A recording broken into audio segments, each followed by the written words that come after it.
नमस्कार, मैं रीना तिवारी एक बार फिर से आपका स्वागत करती हूँ अपने YouTube चैनल में। और आज हम लोग सामाजिक विज्ञान के नागरिक शास्त्र सेक्शन से सत्ता की साझेदारी चैप्टर जो है वो देखेंगे, जो कि बहुत ही इम्पोर्टेंट है।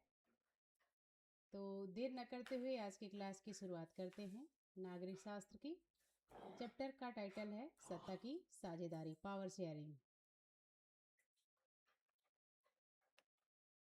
तो सबसे पहले जो की पॉइंट है वो सत्ता की साझेदारी का वो है बेल्जियम की जातीय बनावट, एथनिक कंपोजिशन ऑफ बेल्जियम।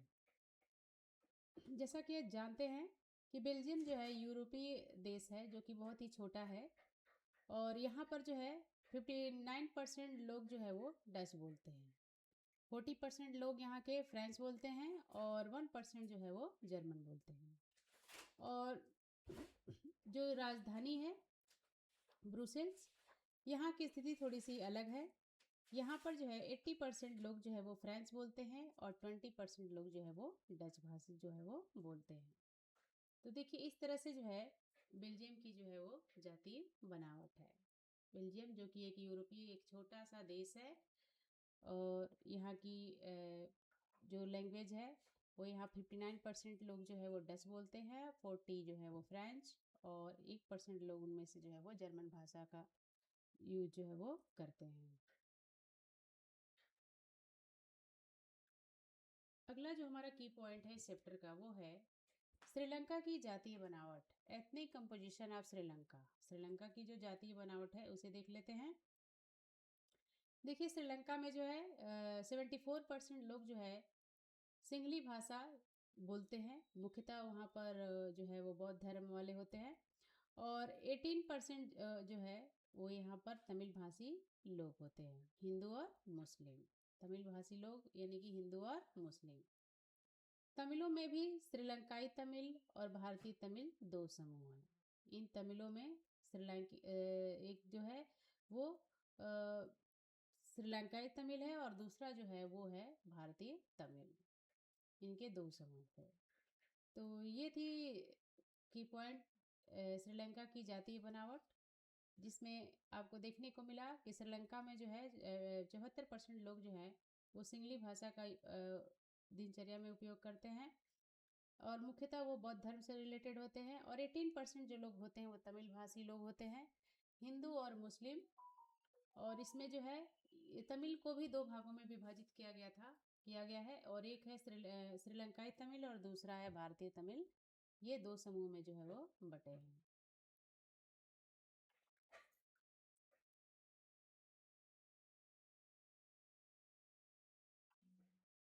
अगला जो हमारा की पॉइंट है वो है श्रीलंका में बहुसंख्यकवाद। श्रीलंका में बहुसंख्यकवाद, तो चलिए देखते हैं। देखिए श्रीलंका में जो है 1956 में एक कानून को जो है वो पास किया गया, जिसमें जो है उनकी भाषा है सिंहली, उसको एक मात्र आधिकारिक भाषा के रूप में जो है वो चुना गया। और इससे जो है तमिलों में काफ़ी जो है नाराज़गी बढ़ गई, और अंत में जो है श्रीलंका में गृह युद्ध जो है वो शुरू हो गया। तो ये हमारा जो की पॉइंट था वो था श्रीलंका में बहुसंख्यकवाद। तो इस तरह से यहाँ पर जो है 56 में जो है एक 1956 में एक कानून जो है वो पास किया गया था, जिसमें सिंगली भाषा को ही एकमात्र आधिकारिक भाषा के रूप में जो है वो स्वीकार किया गया। और जिसका वजह था कि तमिलों में काफ़ी नाराज़गी बढ़ी, और आखिरकार जो है वो गृह युद्ध जो है श्रीलंका में शुरू हो गया। अगला जो हमारा की पॉइंट है वो है बेल्जियम की समझदारी, accommodation of Belgium. Accommodation of Belgium, Belgium की समझदारी। आइए देखते हैं बेल्जियम ने कैसे अपनी समझदारी जताई। देखिए बेल्जियम के जो जितने भी नेता थे उन्होंने क्षेत्रीय अंतरों को जो है काफ़ी सर्वसम्मत से जो है वो स्वीकार किया। बेल्जियम के नेताओं ने बहुत ही सर्वसम्मत से जो है क्षेत्रीय अंतरों को स्वीकार किया, और उन्होंने जो है 1970 में और 93 के बीच में संविधान में 4 संशोधन जो है वो किए थे। 1970 और 1993 के बीच में संविधान में उन्होंने चार संशोधन किए ताकि सभी लोग मिलजुल कर साथ जो है वो रह सकें। उन्होंने सामुदायिक सरकार का भी गठन जो है वो किया था। बेल्जियम में जो है सामुदायिक सरकार का भी जो है वो गठन किया गया था। तो ये था हमारा पॉइंट, बेल्जियम की समझदारी, एकोमोडेशन इन बेल्जियम। आगे देखते हैं अगला जो हमारा की पॉइंट है सत्ता की साझेदारी की, वो है सत्ता की साझेदारी क्यों जरूरी है। सत्ता की साझेदारी क्यों जरूरी है, आइए देखते हैं। देखिए, सत्ता की साझेदारी के जो मुख्य कारण है वो दो हैं। एक तो है युक्तिपरक कारण। युक्तिपरक कारण के अंतर्गत जो होता है या सामाजिक समूहों के बीच जो टकराव होता है उसकी संभावना को जो है ये कम कर देता है।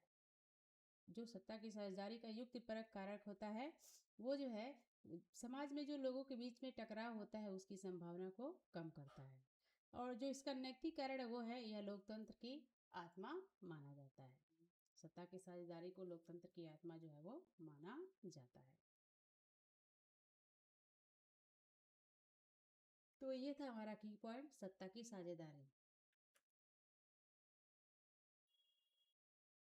अगला हमारा क्वेश्चन है सत्ता का क्षैतिज वितरण। सत्ता का क्षैतिज वितरण, तो चलिए देखते हैं।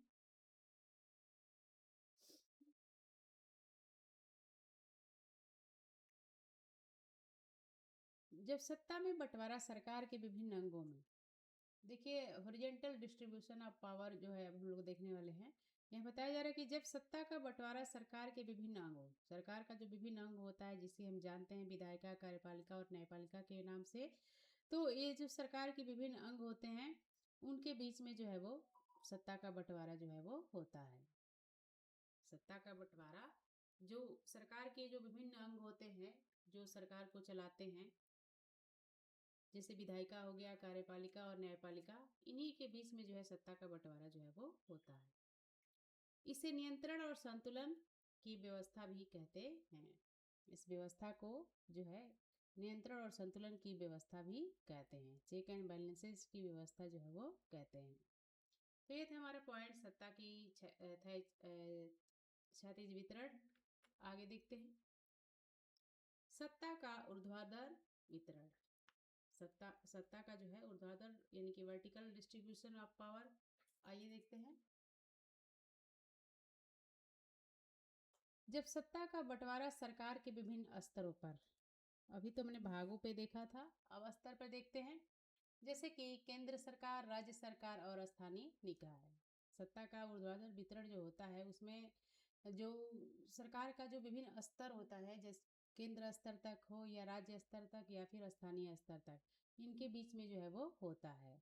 और इसे ही हम संघीय सरकार भी कहते हैं, इसको ही हम संघीय सरकार के नाम से जानते हैं। तो ये था हमारा पॉइंट, सत्ता का ऊर्ध्वाधर वितरण, जिसमें जो है सरकार के भाग को नहीं बल्कि इसके स्तर को देखा जाता है। जैसे कि केंद्र सरकार, राज्य सरकार और स्थानीय निकाय, इनके बीच में जो है वितरण होता है और इसे ही संघीय सरकार के नाम से भी जाना जाता है। अगला जो हमारा पॉइंट है वो है सामुदायिक सरकार, कम्युनिटी गवर्नमेंट। सामुदायिक सरकार में देखते हैं, यह बेल्जियम में एक विशिष्ट प्रकार की सरकार है। सामुदायिक सरकार जो है बेल्जियम में एक बेहद ही खास प्रकार की सरकार है, जिसे एक ही भाषा बोलने वाले लोग जो है वो चुनते हैं। बेल्जियम की इस विशिष्ट प्रकार की सरकार को, जो सामुदायिक सरकार है, उसको वही लोग चुनते हैं जो एक भाषी हो। यह सांस्कृतिक, शैक्षिक और भाषाई मुद्दों पर फैसले लेते हैं। सामुदायिक सरकार जो होती है सांस्कृतिक, शैक्षिक और भाषाई मुद्दों पर फैसले जो है वो लेते हैं। अगला जो हमारा पॉइंट है वो है गठबंधन सरकार, कोलिटिशन गवर्नमेंट। गठबंधन सरकार अक्सर आपने सुना होगा। देखिए, जब दो या दो से अधिक पार्टियां जो है मिलकर सरकार बनाती है तो इसे जो है गठबंधन सरकार जो है वो कहते हैं। जब कभी दो या दो से अधिक पार्टियां एक साथ मिलकर सरकार बनाती हैं तो उसे हम गठबंधन सरकार के नाम से जानते हैं। और यहाँ पर विभिन्न समूहों के बीच सत्ता की साझेदारी का एक जो है वो उदाहरण है। यह विभिन्न समूहों के बीच सत्ता की साझेदारी का एक उदाहरण भी है, गठबंधन सरकार।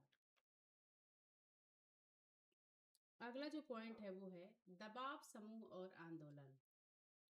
दबाव समूह और आंदोलन। देखिए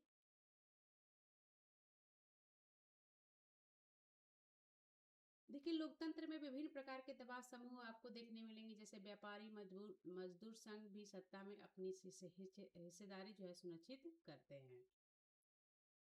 तो इस तरह से ये पॉइंट हमारा बना था दबाव समूह और आंदोलन कि जैसा आप जानते हैं कि लोकतंत्र में विभिन्न दबाव समूह हैं, जैसे व्यापारी मजदूर संघ, इनका भी जो है बहुत ही अपना हिस्सेदारी जो है वो ऑलरेडी सुनिश्चित जो है वो करते हैं।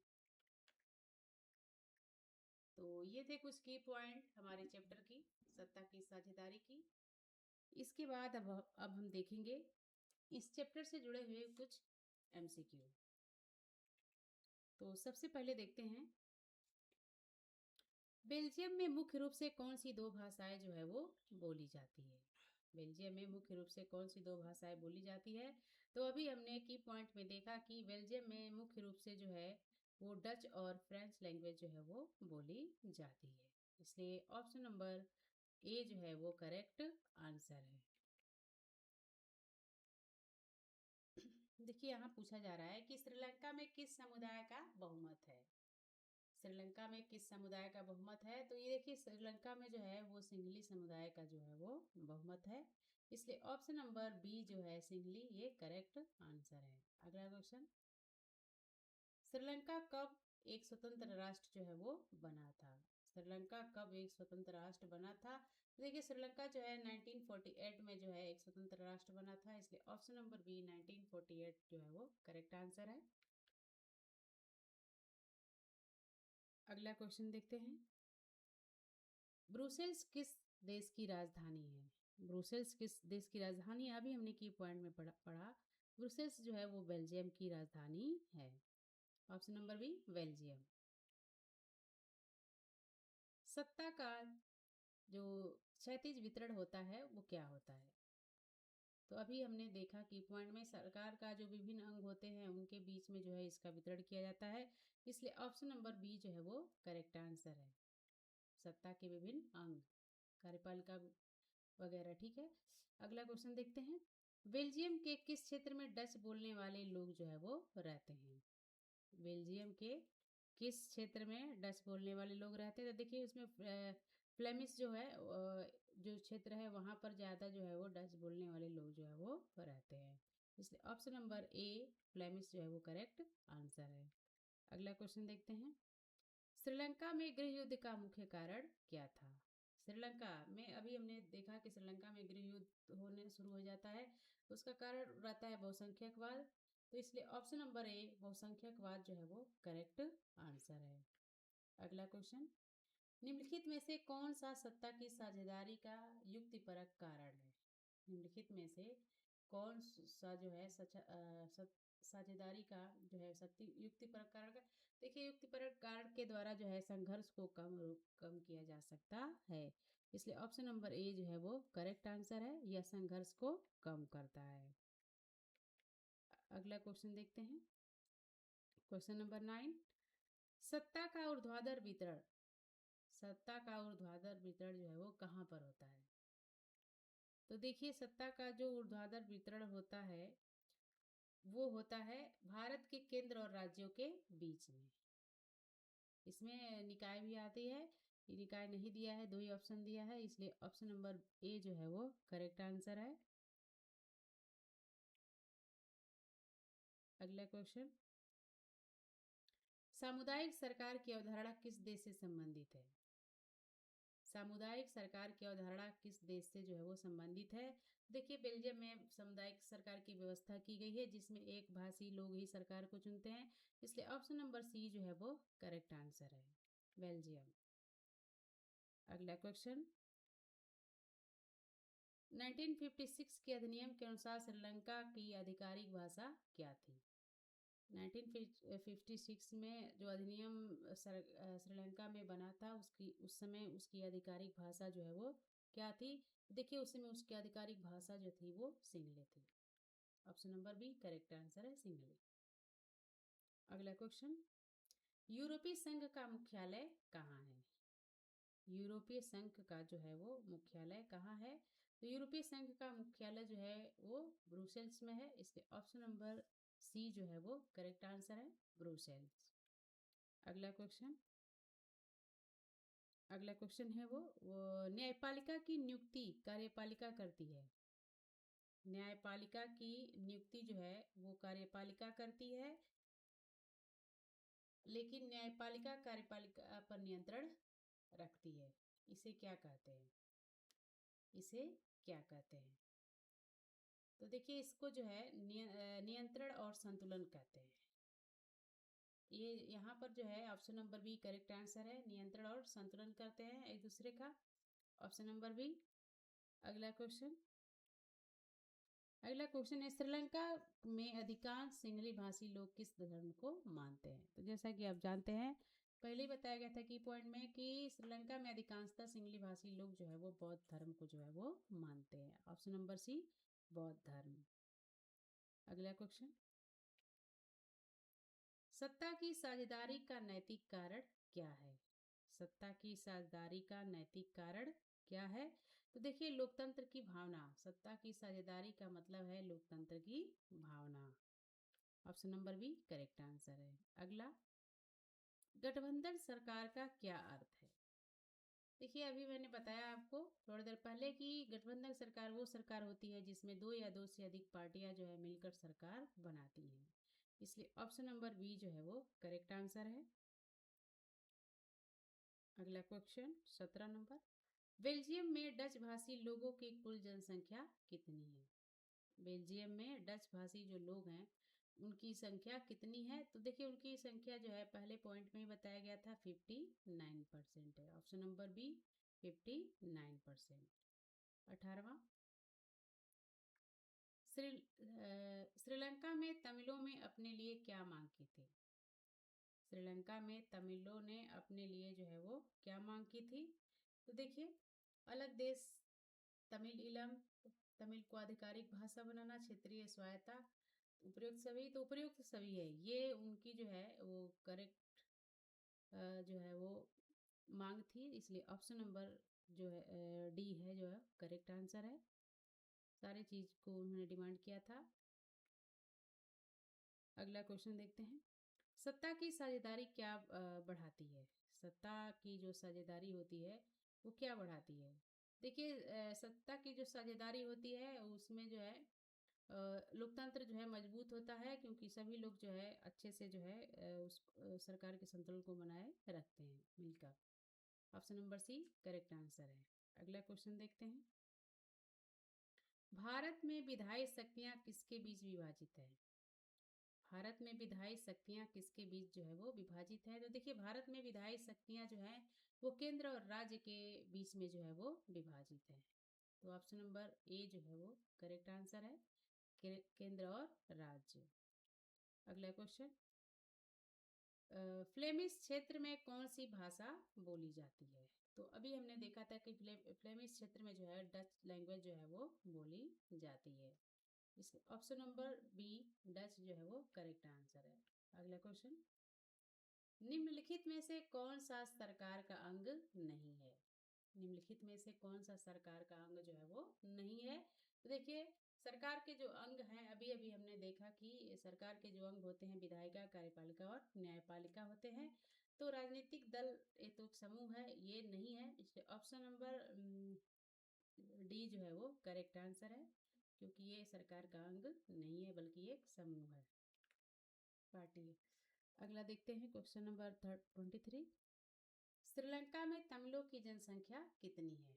श्रीलंका में तमिलों की जनसंख्या कितनी है? तो देखिए श्रीलंका में तमिलों की जनसंख्या जो है वो 18% है। Option number B correct answer है। अगला क्वेश्चन, बेल्जियम के संविधान में कितनी बार संशोधन किया गया? बेल्जियम के संविधान में अभी अभी हमने पढ़ा था कि बेल्जियम के संविधान में जो है चार बार जो है वो संशोधन जो है वो किया गया था, जिसमें जो है उन लोगों ने बहुत ही सुचारू ढंग से जो है सरकार को चलाया था। उसमें जितने भी नेता थे उन्होंने क्षेत्रवाद को जो है वो मिलाया एक दूसरे से, ताकि सभी लोग ठीक ढंग से रह सके। अगला क्वेश्चन, सत्ता की साझेदारी की कौन सी प्रणाली चेक एंड बैलेंस कहलाती है? देखिए यहाँ बताया जा रहा है कि सत्ता की जो साझेदारी है वो कौन सी प्रणाली है जिसे चेक और बैलेंस के नाम से भी जानते हैं। तो देखिए, जो क्षैतिज वितरण होता है, हॉरिजॉन्टल जो डिस्ट्रीब्यूशन होता है, वही जो होता है चेक और बैलेंस। इसलिए ऑप्शन नंबर ए जो है वो करेक्ट आंसर है, क्षैतिज वितरण। तो ये था हमारा आज का क्लास, जो कि नागरिक शास्त्र से जुड़ा था, सत्ता की साझेदारी। अगले क्लास में आपसे फिर से मिलते हैं, तब तक के लिए धन्यवाद।